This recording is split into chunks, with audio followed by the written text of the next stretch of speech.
Sektor semayan dan landscape adalah amat penting untuk dititik beratkan. Antara kepentingan landscape dan semayan ialah ia dapat meningkatkan kesihatan masyarakat secara menyeluruh dengan menyediakan infrastruktur hijau yang menjadi akses kepada masyarakat untuk mengamalkan gaya hidup yang sihat. Seterusnya, ia juga menggalakkan aktiviti pelancongan dengan menyediakan pelbagai tempat menarik dan menjadi daya tarikan. Seterusnya, ia juga dapat merangsang ketenangan jiwa dengan menyediakan kepelbagaian warna dan bentuk landscape yang menarik. Landscape dan semayan juga dapat mengawal suhu persekitaran dengan membantu mengurangkan kepanasan dari pancaran matahari terik. Seterusnya, ia juga dapat mengawal pencemaran alam sekitar dengan membantu menyaring udara tercemar dan menghadang tiupan angin kencang dan bunyi bising.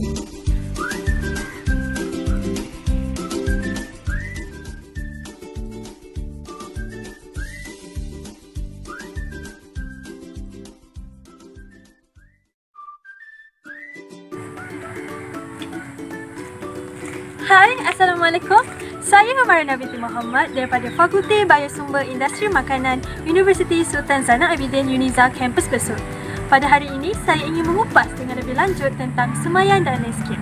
Seperti yang anda lihat di video sebentar tadi, terdapat banyak kepentingan landscape dan semayan. Tapi, apa itu landscape dan apa itu semayan? Semayan ialah pembiakan anak bendung atau melalui keratan batang dan penjagaan awal sebelum ia dipindahkan ke ladang ataupun dijual ataupun tujuan lain seperti landscape. Kebiasaannya, keperluan tanaman hiasan ini dibekalkan kepada institusi, ladang, syarikat-syarikat swasta dan kerajaan untuk tujuan pembentukan landscape. Apa itu landscape? Landscape ialah merupakan satu usaha untuk memelihara alam sekitar dan keindahannya supaya manusia dapat hidup dengan lebih baik dan sihat. Manakala terdapat beberapa syarikat di bawah kerajaan yang menyediakan dan melaksanakan kerja-kerja berkaitan landscape, membiak anak-anak pokok dan melaksanakan kerja-kerja penyelenggaraan seperti menyiram, meracun dan sebagainya. Antara agensi-agensinya ialah: yang pertama, Pihak Berkuasa Kemajuan Pekebun Kecil Perusahaan Getah (RISDA), Institut Penyelidikan Perhutanan Malaysia (FRIM), Majlis Bandaraya dan Jabatan Kerja Raya. Maka, untuk mengetahui dengan lebih lanjut tentang sektor semayan dan landscape, terutamanya di RISDA, saya akan menemu ramah. Di atas salian, seorang ketua yang hebat dan amat saya kagumi. Jom ikut saya. Baiklah, sebelum kita menemu ramah beliau, mari kita kenali beliau dengan lebih dekat. Nama diberi Puan Haji Razali bin Haji Naam.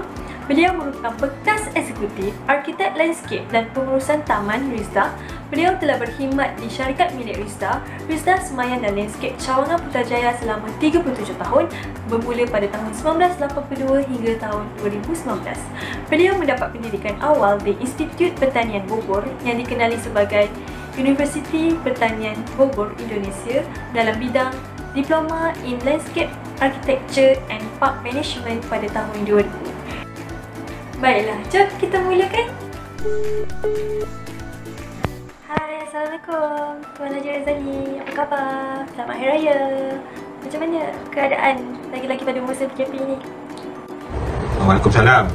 Alhamdulillah sihat. Cuma sekarang ni kita ada sikit masalah berkenaan dengan COVID. Tapi walau macam mana pun kita kena ikutlah saranan kerajaan sebab itu adalah kepentingan kita juga kan. Mudah-mudahan kita selamat. Dan Marina, apa khabar? Sihat ke? Selamat Raya. Alhamdulillah, semua kat sana sihat-sihat. Tuan Haji Razali pun sihat. Alhamdulillah, saya kat sini sihat. Alhamdulillah. Baik, bercakap mengenai landscape dan semayan. Pada pandangan saya dan pengetahuan saya yang sedikit ini, landscape dan semayan adalah salah satu pendekatan yang diambil untuk menyelesaikan masalah pembinaan bandar dan perubahan iklim global selari dengan keharmonian alam semula jadi. Bagi menurut saya, peranan sektor landscape dan semayan amatlah penting, khususnya peranan landscape arkitek yang begitu luas dan tidak hanya tertumpu kepada pembentukan landscape sahaja. Apa pandangan Tuan Haji Razali?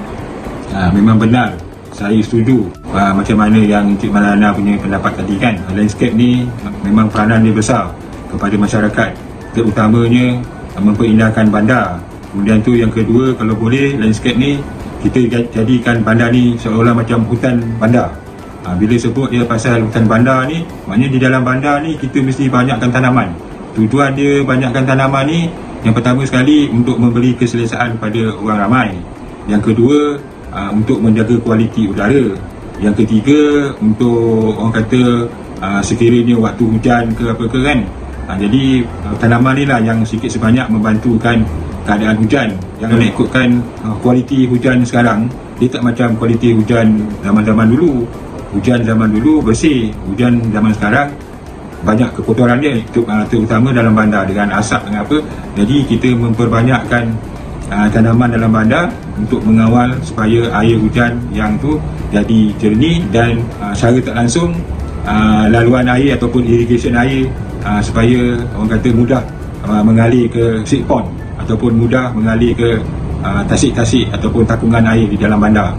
Contoh dia macam kita dah ada tasik ke ataupun takungan air, jadi secara tak langsung kita boleh memperindahkan tasik tu dengan tanaman-tanaman supaya untuk orang ramai boleh melakukan riadah. Dan yang kedua, tanaman yang berada di dalam bandar yang paling penting sekali untuk mengawal kita punya sewaktu kita parking kereta. Kebanyakan orang ramai kalau dia nak parking kereta mestilah ada tempat tudahan. Jadi ini pun salah satu main peranan. Sekiranya ada tanaman yang ada di persekitaran bandar, memudahkan orang ramai untuk parking kereta. Itu adalah sumbangan ataupun hasil design ataupun reka bentuk oleh landscape architect. Landscape architect dia tak semestinya melukis ataupun design, dia juga berperanan mesti tahu apa peranan tanaman, apa guna tanaman, dan begitu juga yang paling penting sekali budidaya tanaman. Kita kena berbanyakkan tanaman dalam bandar yang menghasilkan kegunaan harian. Contoh dia waktu malam dengan menahan silauan ataupun mengurangkan sound.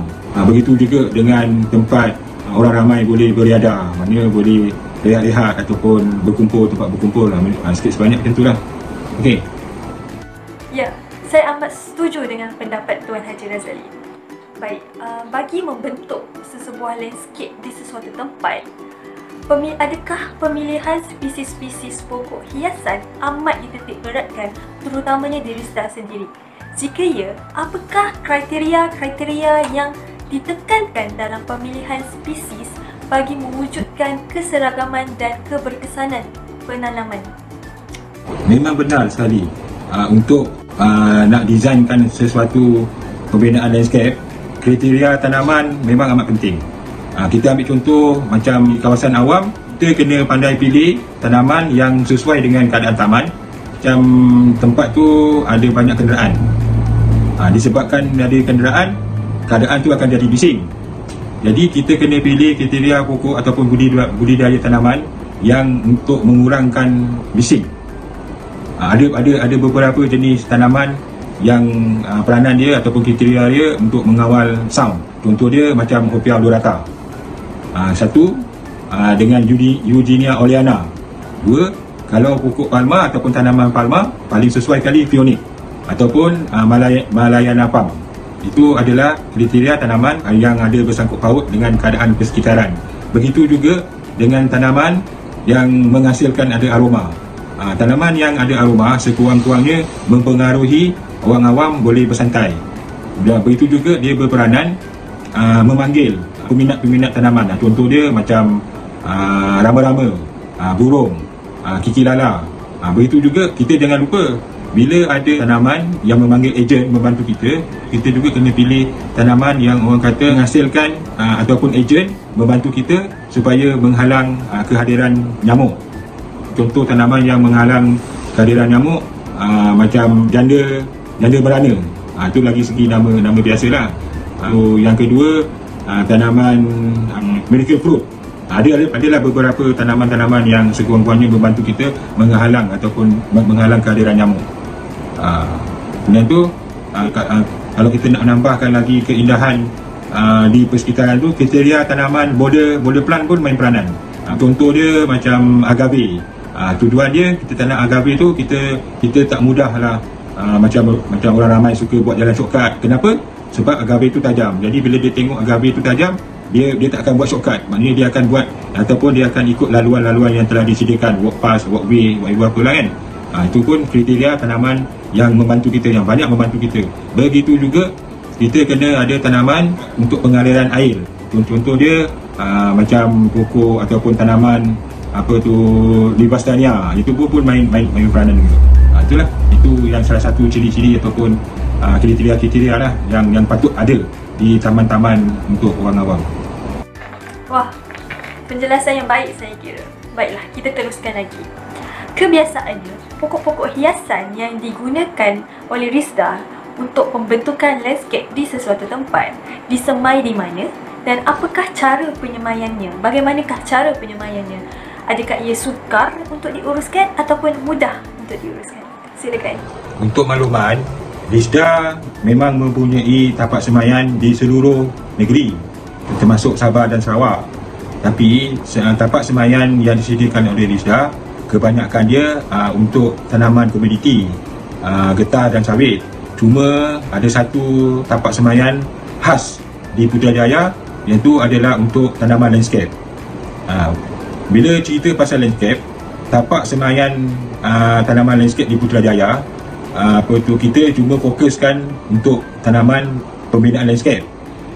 Kita menggunakan kaedah semaian secara biji, cutting dengan transplant. Bagi saya, tanam semaian biji dengan cutting itu terlalu mudah, sebab kita cuma memerlukan pokok ataupun pokok ibu ataupun pokok menanti. Yang kedua, kita sediakan tanaman yang untuk nak dicantum. Tapi yang paling susah sekali transplant. Transplant kalau kita tak mahir ataupun kita tak ada pengalaman, susah nak hidup. Sebab apa? Transplant kita korek daripada kawasan lain, dan kemudian tu kita pindahkan ke nursery, kita jaga di nursery, kita didik di nursery. Kalau kita pandai jaga, dia hidup. Kalau tak pandai jaga, susah lah nak cakap. Cuma yang paling penting sekali, transplant ni dia punya penjagaan dia berganda dengan semaian biji, dengan semaian cutting. Contoh dia paling mudah, kita ambil tanaman transplant, tanaman kemboja, pokok kemboja ataupun Plumeria rubra. Sebab apa? Kemboja dia akar dia tak banyak, dia cuma akar tunjang. Dan tu kita buatkan dia bowl, kita pindahkan dia ke nursery. Daripada kat nursery kita akan kawal dia, kita jaga dia supaya dia dapat akar baru dengan shoot baru. Bila dia dah hasilkan shoot baru dengan akar baru, yang tu dah okey lah kan. Begitu juga tanaman transplant yang lain-lain. Pendek kata, tanaman transplant ni memang sukar, tapi dia punya hasil dia lumayan. Maksud saya hasil dia lumayan, dia punya pertumbuhan dia automatik. Katakanlah kalau contoh pokok tu 7 tahun, jadi hasil dia pun macam 7 tahun. Bayangkan kalau kita nakkan pokok 7 tahun, kita semai daripada biji, kena tunggulah 7 tahun kan. Dan yang contoh yang kedua, katakanlah kalau tanaman tu tanaman cutting ataupun cantum ataupun tot ataupun kahwin, kita tak dapat hasil macam mana yang kita semai melalui transplant. Itu sajalah, itu dia punya susah payah dia lah. Baik, Tuan Haji Razali. Okey, sebelum saya mengakhiri temu bual ini, saya ingin meminta Tuan Haji Razali untuk memberi sedikit rumusan mengenai semaian dan landscape. Silakan. Secara amnya, tapak semaian dengan landscape, kesuburan landscape, kejauhan landscape, harapan saya tapak semaian ni untuk menghasilkan tanaman supaya dipindahkan ke lapangan untuk nak jadikan dia satu-satu taman ataupun pertamanan. Bila keadaan tu dah cantik ke apa, sekurang-kurangnya orang ramai akan menghargai hasil daripada pembinaan landscape. Begitu juga sebelum menjadikan landscape tu cantik ataupun indah, hasilnya ataupun punca dia daripada tapak semaian. Whatever tapak semaian, walau macam mana pun, tapak semaian dengan pertamanan adalah peranan yang penting. Terima kasih Tuan Haji Razali kerana sudi ditemu ramah pada saya. Ia merupakan satu penghargaan buat saya. Terima kasih kerana memberi pandangan dan pendapat sekaligus memberi idea kepada semua masyarakat.